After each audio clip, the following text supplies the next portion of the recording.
দেখি আমাদের এই কানা মামা আজ আমাদেরকে কি ম্যাজিক দেখায়। এই যে দেখছেন, একটা পেপার লাঠির মধ্যে পেঁচিয়ে টান দিচ্ছে, লাঠির থেকে পেপারটা খুলে গেল। এখন আমরা কিভাবে ম্যাজিকটা করে শিখি। প্রথমে কাগজটা ভাঁজ করে তার মাঝখানে লাঠি দিয়ে পেঁচাবো।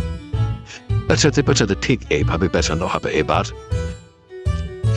টান দিলে দেখবেন খুললো না। তাহলে আমাদের কি করতে হবে, একটু ট্রিক্স করতে হবে। সেটা হচ্ছে লাঠিটা রাখবো মাঝখানে রেখে, এবার এই যে উপরে কাগজটা এইভাবে একটু লম্বা করে দিয়ে পেঁচানো শুরু করব। পেঁচানোর পরে পেছনের মাথা, যেটা কাগজের পেছনের মাথা থাকবে, ওইটা ওদিক দিয়ে উল্টায় সামনে দিয়ে পেঁচিয়ে রাখবো। ব্যাস ঠিক এরকম থাকবে। এবার কাগজটা টান দিলেই ম্যাজিকটা হয়ে